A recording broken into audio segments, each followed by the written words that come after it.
Hello, welcome to What the Flick. Christy and Alonzo and Bibbs were playing catch up. Yes. Lion came out 2 months ago, and we've heard from many of you. This is like the most vocal I've ever seen any of our viewers, because I get tweeted weekly. When are you fools going to do Lion? Well, it's because you're not on the TV side having to get all the Mr. Robot requests. But yes, definitely, we dropped the ball on this one, and now the Academy has kind of forced our hand. So. Right, it got 6 Academy Award nominations, including Best Picture and Supporting Actor and Supporting Actress and Screenplay. No. Score, cinematography. Yeah. Anyway, they got a lot of stuff, a lot more. Did real good. So now we're like, we have to go see Lion now. And I'm kind of glad we did. So Bibbs is going to describe Lion to you. Yeah. Hey, everybody, Lion. Lion is a story of a young Indian boy who accidentally winds up on a train. The train goes like 100 million miles away from his hometown. And he doesn't know how to get back. He endures a lot of hardships, and he's eventually adopted by an Australian family. And then later on, it sounds like a lot, I know, but this is the basic setup. Later on, as an adult, played by Dev Patel, he uses new technology called Google Earth to try to figure out where the heck he came from. Let's take a look.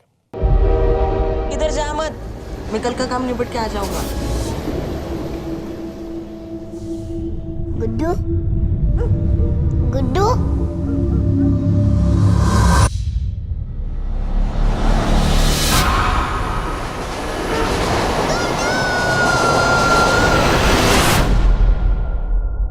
Find my way back home. So I was kind of dreading this movie as like an eat your vegetables kind of movie. It just seemed just super Oscar baity and safe, but it's really beautifully made and really beautifully acted. And I will completely acknowledge that a lot of why I responded to it emotionally the way I did is because I'm a mom and because I'm a boy mom. And so there are scenes between Nicole Kidman and Dev Patel that are really lovely and really delicate. But I think there's a certain emotional understanding. I responded to it in a different way than you guys did. I'm assuming. That's totally valid. That's how movies work. They press our buttons. I think this movie has it's sort of bracketed in India. You have the little kid in India and stuff, and the whole portion where he gets lost and put in the orphanage and finally gets adopted, and then you have the part at the end where Dev Patel goes back and kind of figures out where it is that he came from and finds his way home. And those two segments I think are really great. And then there's that middle part. Where he's a grown-up? Where he's a grown-up and he's sort of trying to, kind of conflicted about his past and having to sort of, is introduced to the notion of Google Earth and finding the stuff. And that's, I think, kind of the weakest part of the film, but then it snaps back for that last bit. That part of the film, obviously it's really important because that's when now that he has an opportunity to maybe even think about possibly figuring out where he came from, now all of a sudden it's weighing on him. Sure. Before, when it was taken out of his hands, he doesn't think too hard about all of that struggle, everything his mother is going for, because there's nothing really he can do about it. And then he spends this incredibly enormous amount of time in the depths of despair. And the movie needs to convey that. It needs to convey that for enough time that you really, really feel it. But it doesn't really fill in that space terribly well. Rooney Mara is in this movie, in the most underwritten character of last year. And she's such a great actress, and she just is there pretty much to be his girlfriend who disapproves for a bit. She's supportive, and she's not as supportive as she could be because it's been going on a while, and then they have a conversation. That's kind of the extent of her character. Why did we need Rooney Mara for this? Yeah, we talked about. Okay. We talked. You're not a football fan, right? I'm not a football fan. We talked about characters being like the girl, and she is so stuck with being the girl in this movie. I do think that Nicole Kidman is great, though. And in that wig, oh my gosh, the bad hair. That first wig. Although then you see the pictures at the end of the actual woman, like, and that's okay, what her hair that looked was like, all right. It's distracting. It was the '80s, But what I do like about this movie is I don't know that I've ever seen a movie that's this much about the experience of adoption and the relationship between adoptive parents and adoptive children, and how that's as strong a family tie as any other, and the sort of unique challenges that come with that. I think it's a rich subject that we don't see much in film. With some delicacy in that he undergoes this identity crisis, and understandably so, and they convey that moment in a really subtle, intimate way with a piece of food, and the idea of food being evocative of emotions and memories and all of that. It's the Proustian Madeleine, if you will. It is, but there's no villain here Sure. Right? But there's no bad guy, there's no villain, and so it's not like there's a tug for his affections or his alliance. Like, everyone is really lovely as far as helping him along his journey, I would say. Yeah, the adoption is used as a plot point in a lot of movies, but it's rarely explored this well. Often it's about finding out, I need to know who I really am, where I really came from. That's important. And it can be, don't get me wrong, but here it's about also exploring why the people who raised you are equally important. Why, the relationships you build over time, the family you make for yourself or that is made for you has as much validity. And there's a speech Nicole Kidman gives. Not much of a speech, it's a scene, a beautiful scene between her and Dev Patel. That is totally the reason why she has an Oscar nomination, because it is. Just that one scene? I'm not adopted. There's a lot of experiences in this movie that are not my experiences. You're coming at this from a mom, you said.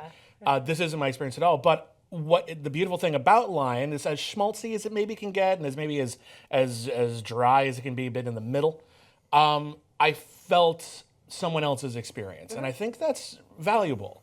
I think this is a valuable movie to see. I think you see this movie, you experience something very emotional, it seems rather honest. And it did actually happen. It was based on a true story, as we see. Based on a true story can also lead to a lot of dishonest filmmaking. Yeah. We can all admit that. But even so, I went through something very special, and I can't deny the film that, even though maybe technically it's not my favorite film of the year. I think it does generate a lot of empathy. I just think that there's something about a movie where when you sort of know where it's going to go, you've got to do something about that trip, And this one, I kind of feel like you were right. They don't quite fill in that middle part well enough of going from the adoption to the eventual return to India. Like, we know that's going to happen. Right. We know there's going to be sort of an emotional process to get him there, and I don't know that it's all handled as well as like I said, the first and third acts. Yeah, the beginning is harrowing. Yeah. And the end is heartbreaking. We should mention the name of Sunny Pawar. Oh, he's just man. so freaking cute. He's great. But it's not like, moppity little ragamuffin. No. He's a really good actor. Yeah. And I should mention also who shot this, because I love the way it's shot. Greg Fraser, who shot Rogue One. Oh. And shot Zero Dark 30 and Bright Star. He's an Aussie DP. And so there's sort of there's a dreamlike kind of gauzy quality to it, but there's also a grittiness to it that feels really tactile. And I like the combination that he often pulls off in these movies. Rogue One has that a lot of the time, too. There's something else I really admire about this one you brought up a little bit. Sunny Pawar carries this movie for a significant chunk. There's a version of this movie you can do where the child ending up on the train and then going through a little bit of hardship, whatever, that takes 15 minutes.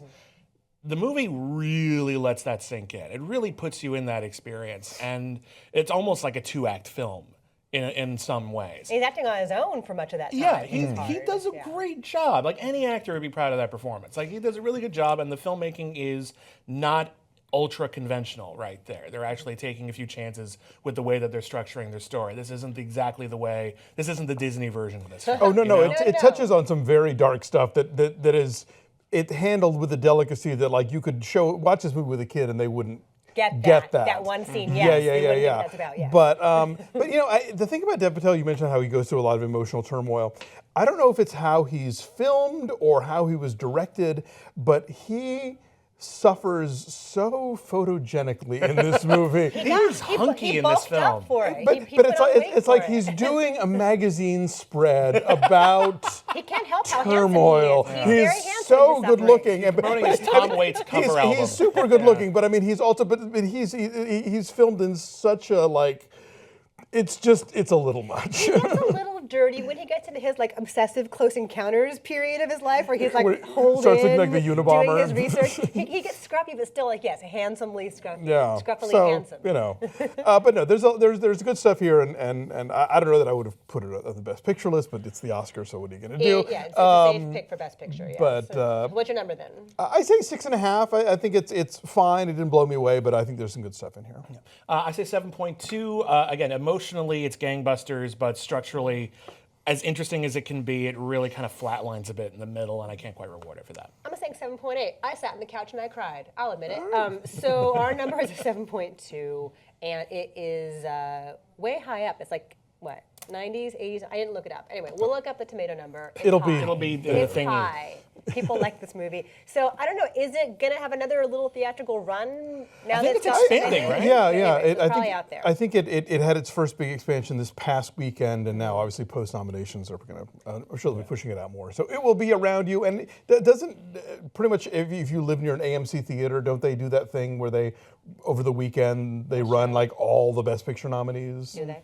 They have. They in the expand. past They few try years. to anyway. I No, don't no, but I know. mean, like they do a thing where you literally buy a Like ticket and you catch-up. go all day, Oh, and they that's show cool. every single I one didn't even of know them. that was a thing. That's cool. I think that's a thing. Especially with Don't 9 see movies, daylight. that's a big day. Okay, bye.